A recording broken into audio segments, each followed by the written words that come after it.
নমস্কার বন্ধুরা, এনলাইটেন্ডে তোমাদের স্বাগত। আমাদের এই সিরিজটা মূলত এক্সাইজ কনস্টেবল মেন্স ওরিয়েন্টেড, যেখানে প্রত্যেকটি সেটে আমরা 30টা করে জেনারেল অ্যাওয়ারনেস করে থাকি। এবং তাছাড়া বলে রাখি, তোমরা যারা ডাব্লিউবিপিএসসি, ডাব্লিউবি পুলিশ বা খুব সামনে যেটা আসতে চলেছে ডাব্লিউবি এসএসসি গ্রুপ সিডি, তার জন্য একটু হাই লেভেল বা একটু স্ট্যান্ডার্ড জেনারেল অ্যাওয়ারনেস প্র্যাকটিস করতে চাও, তারাও কিন্তু এই সিরিজটা ফলো করতে পারো। এখানে আমাদের একটাই ফোকাস, একটু হাই লেভেল বা একটু স্ট্যান্ডার্ড লেভেলের জেনারেল অ্যাওয়ারনেস প্র্যাকটিস করা। সেই জন্য তোমরা যে কোনো লেভেলের এক্সামের জন্য এখানে চাইলে তোমরা জেনারেল অ্যাওয়ারনেস প্র্যাকটিস করতে পারো। এবং আজকে আমরা যে সেটটা রেখেছি তার মেন ফোকাস হচ্ছে আমাদের যে ট্র্যাডিশনাল জিকেগুলো আছে বা কম্পিউটার সায়েন্স, সেই দিকে একটু বেশি ফোকাস করেছি। নর্মালি হিস্ট্রি জিওগ্রাফি থেকে যে কোশ্চেনগুলো আসে সেটা আমরা একটু সাইডে রেখে আমরা আজকে কম্পিউটার সায়েন্স আর একটু ট্র্যাডিশনাল জিকেতে ফোকাস করেছি। তো চলো আজ দেখে নিই আমাদের কী কী কোশ্চেন আছে প্রথম থেকে। ফার্স্ট কোশ্চেন, হিন্দির পরে কোনটি ভারতবর্ষের বেশিরভাগ লোকের মাতৃভাষা? মানে সবথেকে বেশি হিন্দি ভাষী লোক আছে ভারতবর্ষে, তার পরের স্থান কোন ভাষা? বাংলা, তেলেগু, তামিল, কন্নড়। এখানে আমাদের অ্যান্সার হচ্ছে বাংলা। এবার অনেক জায়গায় তোমরা অ্যান্সার পাবে তেলেগু, কারণ বাংলা আর তেলেগুর মধ্যে এই পার্সেন্টেজ ডিফারেন্সটা খুব বেশি না, খুবই হালকা। হিন্দি 44%, একদম অনেকটাই বেশি। তারপর হচ্ছে বাংলা 8% এবং তেলেগু 7%, এবং এই মার্জিনটা কিন্তু একদম পয়েন্টের কাছাকাছি। ভারতের প্রথম পৃথিবী পর্যবেক্ষণকারী উপগ্রহ কোনটি? আর্যভট্ট, রোহিণী, ভাস্কর, ইনস্যাট। এখানে আমাদের অ্যান্সার আর্যভট্ট। এর সাথেও ইম্পর্টেন্ট কোন সালে এটাকে লঞ্চ করা হয়েছিল, 1975। তো এই দুটোই সবথেকে বেশি ইম্পর্টেন্ট। তাছাড়া আর্যভট্ট সম্পর্কে কিছু ইনফরমেশন এখানে আছে, তোমরা চাইলে ভিডিওটা পজ করে দেখে নিও বা লিখে নিও পাশে। কোন রাজ্যে পিনকোড 4 দিয়ে শুরু? পশ্চিমবঙ্গ, মহারাষ্ট্র, তামিলনাড়ু এবং দিল্লি। তো 4 দিয়ে পিনকোড শুরু হচ্ছে মহারাষ্ট্র। অ্যান্ড এই হচ্ছে পিনকোডের প্যাটার্ন, যেখানে প্রথম ডিজিট বোঝাচ্ছে রিজিয়ন অফ ইন্ডিয়া, তারপর সাব রিজিয়ন এবং 3 নম্বর ডিজিট বলছে ডিস্ট্রিক্ট। তো এই জন্য এটা খুব ইম্পর্টেন্ট। লাস্ট কয়েক ইয়ার্স আগেই এমটিএসে সম্ভবত এটা খুব জিজ্ঞেস করেছিল যে কোন জোনের কী পিনকোড। তো সেই জন্য এটা খুবই ইম্পর্টেন্ট। অ্যান্ড এই পিনকোড কনসেপ্টটা 1972 আগস্ট থেকে, মানে 15ই আগস্ট থেকে এইটা শুরু হয়েছে, এবং টোটাল ইন্ডিয়াকে 9টা পিনকোড জোনে ভাগ করা হয়েছে। এই 9টার মধ্যে আবার 8টা রাজ্যগুলোকে দেওয়া হয়েছে, মানে বিভিন্ন অনেক কটা রাজ্য নিয়ে একটা পিনকোড শেয়ার করছে। এবং যে 9 নম্বর পিনকোড আছে বা যে 9 নম্বর জোন আছে সেটা হচ্ছে আর্মিদের জন্য। তো বলতে গেলে স্টেটের জন্য আছে 8। তো ঠিক সেই রকমই ওয়েস্ট বেঙ্গলের পিনকোড হচ্ছে 7, বাট শুধু ওয়েস্ট বেঙ্গল না, ওয়েস্ট বেঙ্গলের সাথে উড়িষ্যা, আন্দামান নিকোবর দ্বীপপুঞ্জ এবং পুরো যে 7 সিস্টার আছে সিকিমকে নিয়ে, সিকিম, অরুণাচল প্রদেশ, নাগাল্যান্ড সবাইকে নিয়ে যে একটা বড় রিজিয়ন, এই সবারই পিনকোড হচ্ছে 7। তো যেহেতু আমাদের স্টেট পরীক্ষার ক্ষেত্রে আমাদের পিনকোড কত সেটা মনে রাখা খুবই ইম্পর্টেন্ট, সেটা হচ্ছে 7। কোন শস্যের জন্য সর্বাধিক নাইট্রোজেন প্রয়োজন হয়? গম, ধান, গম, সর্ষে, ইক্ষু। অ্যান্সার গম, যার জন্য সবথেকে বেশি নাইট্রোজেন প্রয়োজন হয়। অ্যান্ড এই লিস্টটা একটু ভালো করে দেখে নিও তোমরা। সাদা পতাকা কিসের প্রতীক? শান্তি, প্রতিবাদ, সাময়িক যুদ্ধবিরতি, সত্য। তো সাদা পতাকা হচ্ছে যুদ্ধবিরতির প্রতীক। এটা সবথেকে বেশি ইউজ হয়েছিল সিভিল ওয়ারে। আমেরিকান যে সিভিল ওয়ার চলছিল, যখন একে অপরের মৃতদেহ, মানে যে সৈন্যরা ছিল, সৈন্যদের মৃতদেহ কালেক্ট করার জন্য তারা সাদা পতাকাকে সামনে করে এগিয়ে আসতো, অর্থাৎ সেই সময় তারা যুদ্ধবিরতি চাইছে, তারা তাদের সৈন্যদের দেহ কালেক্ট করে নিয়ে যেতে চাইছে। এটা হচ্ছে সাদা পতাকার সবথেকে বেশি ইউজ। তারপর থেকেই এটাকে যুদ্ধবিরতির সিম্বল হিসেবে একরকম ইউজ হতে শুরু করেছে। এবং একদম প্রথম দিকে, মানে তখন প্রায় হান ডাইনেস্টি যখন ছিল, ওরা ফার্স্ট সেঞ্চুরি আশেপাশে, তো সেই সময় সাদা পতাকা ব্যবহার করা হতো মানে আত্মসমর্পণের সিম্বল হিসেবে। মানে সাদা পতাকা দেখিয়ে দেওয়া মানে সেই পক্ষ আত্মসমর্পণ করে নিচ্ছে বা পরাজয় স্বীকার করে নিচ্ছে। লাল ত্রিভুজ কিসের প্রতীক? সভ্যতা ও সংস্কৃতি, বিপ্লব, বিপদ, পরিবার পরিকল্পনা। তো এটা আমাদের ভারত সরকারের একটা প্রজেক্ট, যেখানে লাল ত্রিভুজ ইউজ করা হচ্ছে এবং এর অর্থ হচ্ছে পরিবার পরিকল্পনা। এছাড়া বিভিন্ন সায়েন্স এবং তার সিম্বলের অর্থ এখানে দেওয়া হয়েছে। এটা কিন্তু সবগুলোই তোমরা একটু ভিডিওটা পজ করে দেখে নিও। আমি এগিয়ে যাচ্ছি পরের কোশ্চেনে। কোশ্চেন 7, কলকাতায় অবস্থিত নির্মল হৃদয় কে প্রতিষ্ঠা করেছেন? রবীন্দ্রনাথ ঠাকুর, সুভাষচন্দ্র বোস, বিধানচন্দ্র রায়, মাদার টেরেসা। এটি প্রতিষ্ঠা করেছেন মাদার টেরেসা প্রতিষ্ঠা করেছেন 1952-তে। নিচের কোন গাছ সবচেয়ে দ্রুত বৃদ্ধি পায়? ইউক্যালিপটাস, নারকেল, আকাশমণি, বট। তো এইগুলোর মধ্যে সবচেয়ে দ্রুত বৃদ্ধি পায় ইউক্যালিপটাস, অ্যান্ড এইটা হচ্ছে ইউক্যালিপটাস গাছের পাতা। ডিবিএমএস হলো database maintenance system, database management system, digital base management system, কোনোটিই না। তো ডিবিএমএস হলো ডাটাবেস ম্যানেজমেন্ট সিস্টেম। অর্থাৎ আমরা ধরো গুগল ক্রোম বা এরকম কোনো অ্যাপ্লিকেশন সফটওয়্যার ইউজ করে আমরা কোনো ডাটাকে অ্যাক্সেস করতে চাইছি, সেটা কোনো মিউজিক প্লেয়ারও হতে পারে। তো ডিবিএমএসের কাজ কি? ডিবিএমএস হচ্ছে একটা মিডল ম্যান, মানে আমরা একটা অ্যাপ্লিকেশন ইউজ করছি একটা ডাটাকে ইউজ করার জন্য, তো সেই অ্যাপ্লিকেশন সফটওয়্যারটা যার মাধ্যমে কাজ করছে বা মাঝখানে যে লোকটা মিডিয়েটর হিসেবে কাজ করছে, সে ওই অ্যাপ্লিকেশন সফটওয়্যার এবং ওই ডাটাবেসের মাঝখানে কানেকশনটা তৈরি করছে। তো এই মিডিয়েটর হচ্ছে ডিবিএমএস, যে মিডল ম্যানে কাজ করছে। রিসার্চ ডেভেলপমেন্ট, এটা অ্যাকচুয়ালি একটা ওয়ার্ড বাদ গেছে, এটা defence research development organisation, DRDO, যার ফুল ফর্ম কত সালে স্থাপিত হয়েছিল? তো এটা স্থাপিত হয়েছিল 1954, 1958, 1960 অ্যান্ড 1964। এখানে আমাদের অ্যান্সার 1958, এবং যার বর্তমান চেয়ারম্যান হচ্ছেন জি সতীশ রেড্ডি। তার সাথে বলে রাখি ডিআরডিও হচ্ছে মিনিস্ট্রি অফ ডিফেন্সের আন্ডারে, যেহেতু এটা ডিফেন্স রিলেটেড বিভিন্ন ইকুইপমেন্ট বানিয়ে থাকে, তাই অবভিয়াসলি এটা মিনিস্ট্রি অফ ডিফেন্সের আন্ডারে। বুরকিনা ফাসো কোন জায়গার বর্তমান নাম? Malta, Madagascar, Upper Volta and Nicaragua. Answer Upper Volta. এটাই খুব বেশি কিছু বলার নেই, কারণ এই যে সেকশনটা আছে এরকম কিছু কোশ্চেন এসে থাকে বিভিন্ন আফ্রিকান কান্ট্রি, যেগুলোর পুরনো কী নাম ছিল, বর্তমানে কী নাম, এইগুলো কিন্তু একটা লিস্ট আছে, সেটা আমরা পরে একবার আলোচনা করে নেব। তো এই লিস্ট থেকে কিন্তু কোশ্চেন এসে থাকে যে তার বর্তমান নাম কী বা তার আগে কী নাম ছিল, তাই এইটা একটু খেয়াল রেখো। নিম্নলিখিত কোনটি ইনপুট ডিভাইস নয়? Keyboard, scanner, mouse, printer. তো এদের মধ্যে প্রিন্টার কিন্তু ইনপুট ডিভাইস নয়, প্রিন্টার হচ্ছে আউটপুট ডিভাইস, মানে কোনো কমেন্ট যখন আমরা দিই বা কিছু যখন আমরা প্রিন্ট করতে চাই, প্রিন্টার কিন্তু সেটাকে বের করে দেয়। ইনপুট যেটাকে আমরা দিই, মানে মেশিনকে আমরা যে ল্যাঙ্গুয়েজ যে কাজটা দিই সেটা হচ্ছে ইনপুট।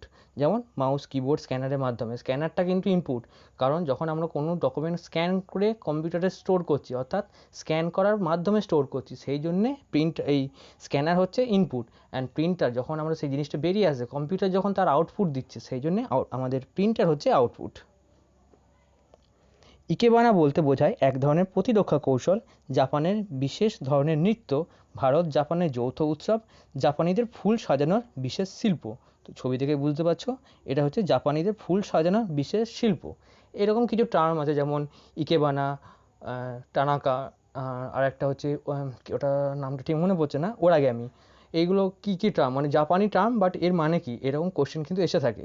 বাকিগুলো আমরা পরের দিন কোনো না কোনো কোশ্চেনে করে নেব, বাট আজকে হচ্ছে ইকেবানা, খুব ভালো করে মনে রাখো। ইকেবানা হচ্ছে এটা একটা ফুল সাজানোর টেকনিক। ভারতের বৃহত্তম ও সবচেয়ে আধুনিক সামুদ্রিক গবেষণাযান সাগরকন্যা কোন দেশ থেকে নেওয়া হয়েছে? আমেরিকা যুক্তরাষ্ট্র, যুক্তরাজ্য, মানে যুক্তরাজ্য বলতে এখানে ইউকে আর কি, ইউনাইটেড কিংডম, আমেরিকা যুক্তরাষ্ট্র, যুক্তরাজ্য, জার্মানি, ইতালি। এখানে আমাদের অ্যান্সার হচ্ছে জার্মানি। তো এই সাগরকন্যা কিন্তু কিন্তু কিন্তু কোনো যুদ্ধযান নয়, এটা মেনলি একটা রিসার্চ পারপাসে নেওয়া, এবং এটা বানানো হয়েছিল জার্মানির সহযোগিতায় 1983-তে। তো মেনলি কোশ্চেন আসতে পারে সাগরকন্যা কত সালে তৈরি করা হয়েছিল, বা সাগরকন্যার পারপাস কী, সেটা এটা কিন্তু পুরোপুরি রিসার্চ পারপাসে, মানে মেরিন রিসার্চ। আর কোন দেশ থেকে নেওয়া হয়েছে অবভিয়াসলি। ভারতের কোন দুটি শহরে প্রথম এসটিডি পরিষেবা চালু হয়? দিল্লি, মুম্বাই, দিল্লি ও কলকাতা, কানপুর ও দিল্লি, কানপুর ও লখনৌ। এখানে আমাদের অ্যান্সার হচ্ছে কানপুর ও লখনৌ। ভালো জিনিস এটাই যে দুটোই কিন্তু ইউপির শহর, তো এখানে তৈরি প্রথম এসটিডি চালু হয়েছিল 1960 নাগাদ। অ্যান্ড এসটিডি ফুল ফর্ম যদি কেউ পারো একবার লিখে নাও কমেন্টে, যদি কেউ করে থাকো এখন, এর ফুল ফর্ম হচ্ছে subscriber trunk dialling. Application software কি? এক ধরনের অপারেটিং সিস্টেম, হার্ড ডিস্ক নিয়ন্ত্রণের প্রোগ্রাম, এক ধরনের সিস্টেম সফটওয়্যার, ব্যবহার উপযোগী প্রোগ্রাম। তো অ্যাপ্লিকেশন সফটওয়্যার হচ্ছে ব্যবহার উপযোগী প্রোগ্রাম। সবচেয়ে ভালো উদাহরণ যদি আমরা দিই, গুগল ক্রোম, যেটাকে আমরা খুব ইউজ করে থাকি, এটা একটা ব্যবহার উপযোগী প্রোগ্রাম, যেটা আমরা একটা স্পেসিফিক ব্যবহার, মানে একটা কাজ করতে, ইন্টারনেট সার্ফ করতে ইউজ করি। তো এটা হচ্ছে এক ধরনের অ্যাপ্লিকেশন সফটওয়্যার। এছাড়া এখানে সিস্টেম সফটওয়্যার এবং অ্যাপ্লিকেশন সফটওয়্যারে কিছু পার্থক্য দেওয়া হয়েছে, তোমরা দেখে নিও।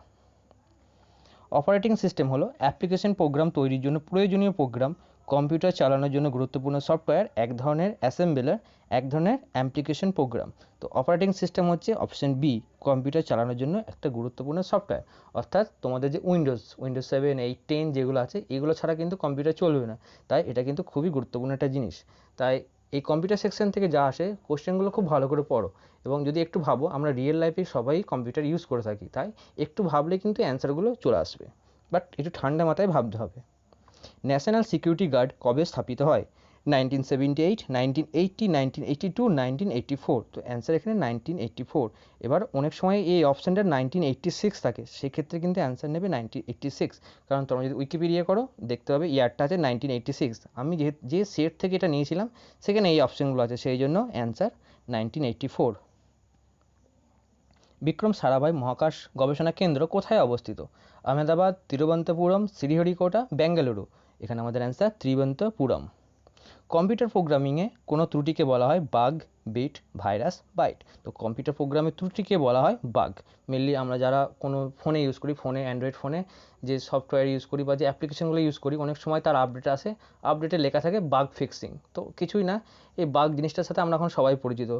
কোনো অ্যাপ্লিকেশন ইউজ করতে করতে হঠাৎ বন্ধ হয়ে গেল, কোনো ফোনে কোনো গেম খেলছি, গেমটা হঠাৎ বন্ধ হয়ে গেল, তো এটা অ্যাকচুয়ালি বাগের জন্যই হয়। তো যে বাগ ফিক্সিং, নতুন কোনো আপডেট আসে, তারা কী করে ওই বাগটাকে ফিক্স করে দেয়। তো কম্পিউটার প্রোগ্রামিং ক্ষেত্রেও সেই একই জিনিস, যে ত্রুটিগুলো হয়, যে গ্লিচগুলো হয়, সেইটাই হচ্ছে বাগ। মানে এটা সেই রকম পোকা যারা কম্পিউটার প্রোগ্রামিংয়ে প্রবলেম সৃষ্টি করে। 2011 জনগণনা অনুসারে কোন রাজ্যের মহিলা সংখ্যা পুরুষের তুলনায় সবচেয়ে বেশি? কেরল, পশ্চিমবঙ্গ, তামিলনাড়ু, হরিয়ানা। এখানে আমাদের অ্যান্সার কেরল। কম্পিউটারে কিছু টাইপ করলে তার সঠিক করে দেওয়ার ফাংশনকে বলে, এটা একটু এক্সট্রা হয়েছে, ফাংশনকে বলে auto summarise, auto insert, auto correct, track change. এখানে আমাদের অ্যান্সার অটো কারেক্ট। এখানে সেন্সাস নিয়ে কিছু ইনফরমেশন আছে, তোমরা দেখে নিও, এবং প্রয়োজন পড়লে অবভিয়াসলি নোটও করে নিও। কেন্দ্রীয় সরকারের নবগঠিত নীতি আয়োগের কয়েকটি সাবগ্রুপ গঠন করেছেন প্রধানমন্ত্রী? 4টি, 2টি, 3টি, 5টি। তো 3টি সাবগ্রুপ গঠন করেছেন প্রধানমন্ত্রী। ভারতবর্ষের কোন শহরকে সূর্য শহর বলা হয়? ঋষিকেশ, কোহিমা, যোধপুর, কন্যাকুমারী। তো আমরা জানি যোধপুরকে তো ব্লু সিটি বলা হয়, তার সাথে সাথে সূর্য শহরও বলা হয়। And the famous fort of Jodhpur.